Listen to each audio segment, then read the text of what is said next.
Yan mga kabagis, trivia po muna tayo sa Filipino martial art o yung Republic Act 9850. Yan po ang meaning ng Republic Act 9850. Yan po, who wrote the Republic Act 9850? Who is the father of modern arnis? Ayan po mga kabagis, para po sa ating kaalaman. Para din po ito sa mga nag-aaral ng arnis, para alam po natin.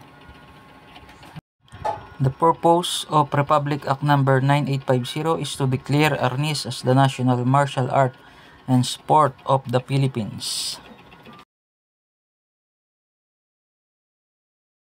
Arnis, it is a Filipino martial art that can be performed individually or with a partner using a single stick or a pair of sticks for striking and blocking. Can also be used for self-defense.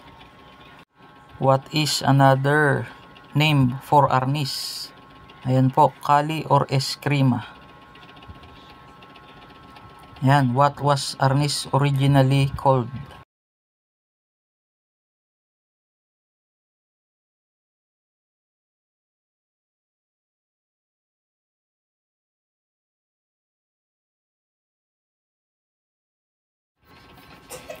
What are the two types of arnis competition? Ayan po mga kabagis. Para po sa mga nag-aaral, estudyante yan mga kabagis. Po.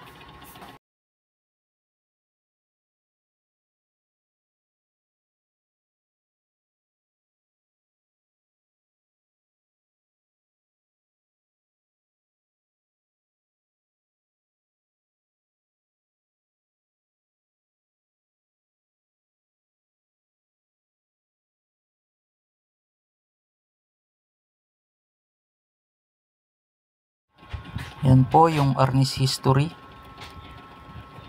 Arnis is also known as kali or eskrima. It is originated from the Philippines and was developed by the indigenous people to defend themselves from foreign invaders.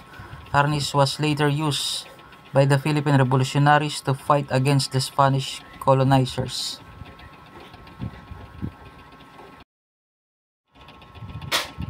What is the main weapon of arnis? The baston. Spanish and Filipino for cane is one of the primary weapons of arnis and Filipino martial arts. It is also known as yantok, olsi, palo, pamalo, garote, cane, arnis stick, eskrima stick, or simply stick.